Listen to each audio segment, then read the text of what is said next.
پہلا سوال ہوگا مر ربو کا، بتا تیرا رب کون ہے. دوسرا سوال ہوگا ماں دینوں کا، تیرا دین کیا ہے. تو کیا خیال ہے کہ بریلوی، دیوبندی، اہل حدیث، شیعہ یہ جواب دیا جائے گا یا کہا جائے گا دین الاسلام، میرا دین اسلام ہے. تو اگر قبر میں جا کر اسلام دین ہے تو قبر سے باہر بھی اسلام ہی دین ہونا چاہیے. ان مولویوں کو چھوڑو، ان شیخ الحدیث، شیخ القرآن اور مفتی اعظم اور فلانا اعظم، ان کو چھوڑو، انہوں نے اپنی قبروں میں جانا ہے، پتہ نہیں ان کے ساتھ کیا ہو رہا ہوگا. ہم تو اس کتاب کے پابند ہیں، سیدھی سی بات ہے. وہ اپنے اعمال اپنے ساتھ لے گئے، ہم کسی کے پابند نہیں ہیں. ہمیں ہمارے محبوب صلی اللہ علیہ وسلم بتا گئے کہ مومن جو ہے جواب دے گا میرا دین اسلام ہے. اب ہمارے صاحب سے تو ایک تیسرا سوال بھی ہونا چاہیے تھا کہ تمہارا مسلک کیا ہے. اور جی اسلام تو ساری کہتے ہیں، مسلمان تو ساری کہتے ہیں. اگر ہم اہل حدیث اور دیوبند اور بریلوی اور شیعہ نہیں لکھیں گے تو فرق کیسے پتا چلے گا. تو پھر اللہ تعالیٰ کو بھی چاہیے کہ فرشتوں کے ایک سوال ساتھ یہ بھی لگا لو اس کے ذیل میں، ایک جز نمبر 1 کہ دین تو بتا دیا، آپ بتائیں آپ کا مسلک کیا ہے. تو یہ مولویوں کے سارے ڈکوسلے ختم ہو جائیں گے جو ادھر انہوں نے مسجدوں کے باہر یہ مسلمانوں میں تفرقے ڈالے ہوئے ہیں. تیسرا سوال ہوگا ما کنت تقول فی حق ھذا الرجل، اس مرد کے بارے میں تو دنیا میں کیا کہا کرتا تھا، کیا عقیدہ تھا. یعنی نبی صلی اللہ علیہ وسلم کے بارے میں سوال ہوگا. ترمذی کے الفاظ ہیں من نبیوں کا، تیرا نبی کون ہے. تو دونوں سوال ٹھیک ہیں. اس میں جو کہتے ہیں کہ قبر میں نبی صلی اللہ علیہ وسلم آ جائیں گے، ایسی بات نہیں ہے، کیونکہ مسند امام احمد میں ایک حدیث موجود ہے. وہ شخص پھر پوچھے گا کہ آپ کس مرد کے بارے میں مجھ سے پوچھ رہے ہیں. تو فرشتہ کہے گا الذی بعث فیکم، اس شخص کے بارے میں جس کو اللہ نے تم میں نبی بنا کر مبعوث کیا تھا. پھر کہے گا مومن ہوا محمد رسول اللہ، وہ تو اللہ کے رسول محمد تھے صلی اللہ علیہ وسلم. ان 3 سوالوں کے بعد ایک چوتھا سوال ہے. جو مومن ہوگا، بخاری اور مسلم کے الفاظ ہیں کہ وہ تینوں سوالوں کے جواب دے دے گا کہ میرا رب اللہ ہے، میرا دین اسلام ہے اور محمد صلی اللہ علیہ وسلم میرے پیغمبر ہیں. اس کے بعد جب وہ جواب دے لے گا تو فرشتے پھر اس سے سوال پوچھیں گے کہ تجھے کیسے معلوم ہوئے ان سوالات کے جواب. یہ چوتھا سوال ہے جو چھپایا ہوا ہے مولویوں نے، کیونکہ مولویوں کی روٹی بند ہوگی یہ چوتھا سوال بتا دیں. یہی تو اصل چیز ہے، صراط مستقیم اسی سے تو ملنا ہے. تو چوتھا سوال فرشتے یہ پوچھیں گے کہ تجھے کیسے معلوم ہوا، تو نے کیسے یہ سوالوں کے جواب دے دیے. تو وہ مومن کہے گا میں نے کتاب اللہ پڑھی تھی تو میں نے اس کتاب کی تصدیق کی اور میں ایمان لے کر آیا. میں نے کیا چیز پڑھی تھی؟ کتاب اللہ. اور انڈیا، پاکستان اور بنگلہ دیش کا مولوی کہتا ہے قرآن و سنت ڈائریکٹ نہ پڑھنا، گمراہ ہو جاؤ گے. ہاں جی، اب آ جائیے جناب، منافق کے ساتھ کیا ہوگا. پہلا سوال پوچھا جائے گا مر ربو کا، تیرا رب کون. وہ کہے گا ہائی ہاتا لا ادری لا ادری، ہائے افسوس مجھے کچھ پتا نہیں، مجھے کچھ پتا نہیں. والعیاذ باللہ تعالی. آپ ذرا حسرت کا اندازہ لگائیں اس وقت جب انسان پر ہوگی. یہ نہ سمجھیے گا کہ یہ جو دنیا میں کلمے پڑھتے رہتے ہیں تو آخرت میں بھی کلمہ پڑھ لیں گے.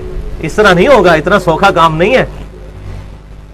وہ تو حدیث میں بتا چکا صحیح بخاری سے شروع میں کہ جس نے میری اطاعت کی وہ جنت میں جائے گا اور جس نے میری نافرمانی کی اس نے میرا انکار کر دیا. انکار کرنے والے جس نے دنیا میں رسول اللہ کی ماننے سے انکار کر دیا صلی اللہ علیہ وسلم، قبر میں کیسے رسول اللہ کو مان لے گا وہ.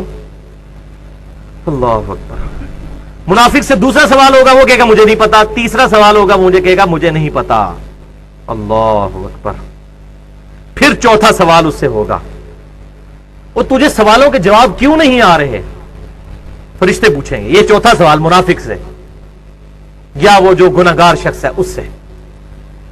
تو اب آگے سے سنیں وہ کیا کہے گا. میرا خیال ہے اکثریت اللہ معافی دے شاید پاکستانیوں کی اسی جواب پر ہوگی. وہ کہے گا میں وہی کہتا تھا جو لوگ کہتے تھے، سن سنا کے سنی. یہ الفاظ بخاری اور مسلم دونوں میں موجود ہیں. اور میں انٹرنیشنل نمبر بھی بخاری کا بتا دوں 1374 کتاب الجنائز میں. اب یہاں پر بات ختم نہیں ہوئی. فرشتے پھر اس کو ڈانٹتے ہوئے کہیں گے تم نے خود پڑھ کر حق حاصل کرنے کی کوشش کیوں نہیں کی.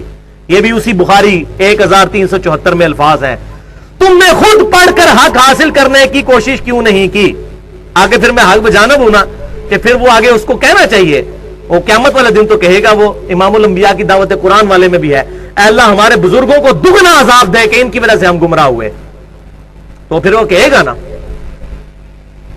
کہ سانو بزرگاں نے مار چھڑیا، انہوں نے دونا عذاب دو. قرآن کے الفاظ ہیں، سورۃ العذاب کا آخری رکوع پڑھ کے دیکھ لیجیے. اے اللہ ہمارے بزرگوں کو دگنا عذاب دے. اور سورہ حمیم و سجدہ میں تو اس سے بھی سخت الفاظ ہیں، اے اللہ ہمارے بزرگوں کو ہمارے حوالے کر، ہم انہیں اپنے پاؤں کے نیچے روندیں جن کی وجہ سے ہم گمراہ ہوئے. ایک قادیانی اگر قادیانی بزرگوں سے ہی مسئلے پوچھے گا، اس کو ختم نبوت کہاں سے سمجھ آئے گی؟ اسی طریقے سے باقی مکتبہ فکر کے لوگ بھی اگر اپنے اپنے بابوں کے پیچھے چلیں گے، خود نہیں پڑھیں گے. اب یہ اس کو پھر آگے کہنا چاہیے کہ جی یہ تو علماء کا کام ہے پڑھنا، جس طرح کہ ہمارے مولویوں نے پٹی پڑھا دی ہے، جی علماء کا کام ہے پڑھنا. فرشتے کہیں گے تو نے خود پڑھ کر کیوں نہیں حق حاصل کرنے کی کوشش کی؟ آفی کے کانٹیکسٹ میں وہ آیت پھر کیوں نہ پڑھ دوں. یہ آیت نکال لیجئے، سورہ طٰہٰ آیت نمبر 123. آدم علیہ السلام اور شیطان کا جو قصہ ہے اس کا ذکر ہو رہا ہے. قَالَ اهْبِطَا مِنْهَا جَمِيعًا. پھر ہم نے آدم علیہ السلام اور ان کے ذریعے پوری انسانیت کو خطاب کیا کہ اب اس جنت سے نیچے اتر جاؤ. بَعْضُكُمْ لِبَعْضٍ عَدُوٌّ. تم میں سے بعض کے دشمن ہوں گے. فَإِمَّا يَأْتِيَنَّكُمْ مِنِّي هُدًى. تو پس جب کبھی بھی تمہارے پاس میری طرف سے کوئی ہدایت کی کتاب آئے گی، اے انسانوں سن لو. آدم علیہ السلام اور ان کی اولاد کو اتارتے وقت اللہ تعالی نے کہا اب دنیا میں اتر جاؤ، اور جب کبھی ہدایت کی کوئی کتاب آئے گی، فَمَنِ اتَّبَعَ هُدَايَا. تو جو کوئی پھر اس ہدایت کی کتاب کی پیروی کرے گا، فَلَا يَضِلُّ وَلَا يَشْقَى. تو نہ تو وہ گمراہ ہوگا اور نہ بدقسمت ہوگا. یہ اگلے الفاظ بھی ذرا سن لیں. اسی لیے میں کہتا ہوں اس آیت نے مسئلہ تقدیر حل کر دیا ہے. جو لوگ کہتے ہیں جی اللہ تعالیٰ چاہتا تو ہمیں ہدایت دے دیتا، اللہ تو چاہتا ہے، اللہ نے تو ہدایت دی ہوئی ہے، اور یہ اللہ کی توفیق تو اللہ نے دی ہوئی ہے. شیطان کا کوئی زور ایسا نہیں ہے، صرف دعوت دیتا ہے. بلکہ سورہ ابراہیم میں ہی آتا ہے شیطان پھر آخرت میں جھگڑے گا اس انسان کے ساتھ. جب انسان تہمت لگائے گا کہ مجھے شیطان نے گمراہ کیا، شیطان کہے گا میں نے کہاں سے گمراہ کیا، میں نے صرف دعوت دی تھی، میرا زور تو تیرے پہ کوئی نہیں تھا. واقعی کبھی زور نہیں ہے.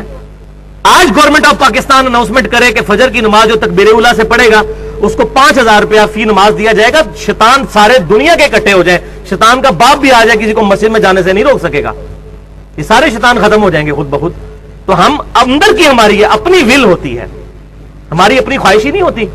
تو اللہ تعالیٰ فرما دیا جو ہدایت کی کتاب کی پیروی کرے گا نہ تو گمراہ ہوگا اور نہ بدقسمت ہوگا. اس سے یہ پتا چل گیا کہ جو خود قرآن کو نہیں پڑھتا اس نے بدقسمتی خود کمائی ہے، نہ کہ وہ اللہ تعالیٰ نے اس کو بدقسمت ڈکلیئر کیا ہے. ولا یشقا، شکی نہیں ہوگا. وہ شقی کہتے ہیں عربی میں بدقسمت کو، سعید کہتے ہیں خوش قسمت کو. تو مسئلہ تقدیر بھی الحمدللہ اس حوالے سے حل ہو گیا.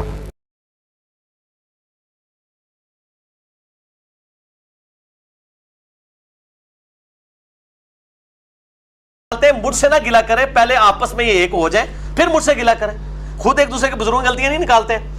ہم کیوں نکالتے ہیں؟ یہ ہماری مجبوری. میرے بھائی مجبوری یہ ہے کہ ہم لوگوں کو کتاب و سنت بتاتے ہیں، لوگ کہتے ہیں ہمارے بزرگ یہ کہتے ہیں.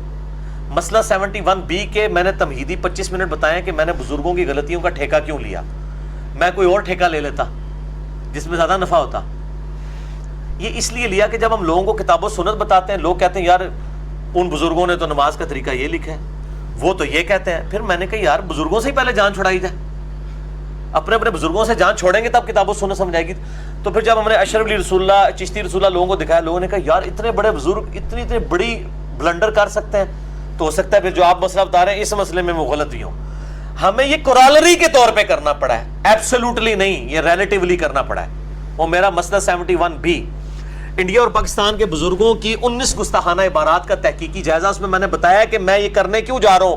میں تنگ آ گیا ہوں لوگوں کو قرآن و حدیث بتا کے، لوگ سنتے ہی نہیں ہیں. اور دیکھ لیں میں نے جو اس وقت 5-6 سال پہلے فارمولہ فٹ کیا ہے، آپ دیکھ لیں میں نے وہ جیسے ویکسین دریافت کر لی ہے. دیوبند بریلوی اہل حدیث شیعہ کی اصلاح کی ویکسین میں نے دریافت کر لی ہے کہ ان کے بزرگوں کی آکاس بیل جو لڑکی ہوئی ہے نا، یہ کاٹیں پھر ان کا تنا جو ہے بالکل ٹھیک ہو جائے گا. اس کا کاٹنے کے لیے طریقہ ہے کہ ان کی وہ غلطیاں بتائیں. جب غلطیاں دیکھتے ہیں کہتے ہیں یار یہ دیکھو چرسی پاؤڈر نہیں کر سکتا، اپنے نام کا کلمہ پڑھائے، یہ ایڈے بڑے بزرگ نے پڑھایا. پھر انجینئر صاحب جو باقی باتیں کرتے ہیں وہ بھی ٹھیک ہی کرتے ہوں گے. یہ مجبوری تھی جس کی وجہ سے ہمیں یہ سب کچھ کرنا پڑا ہے. باقی ہماری کسی کے ساتھ کوئی ذاتی دشمنی نہیں تھی. یہ اس لیے ہمیں ان کی غلطیاں ہائی لائٹ کرنی پڑی.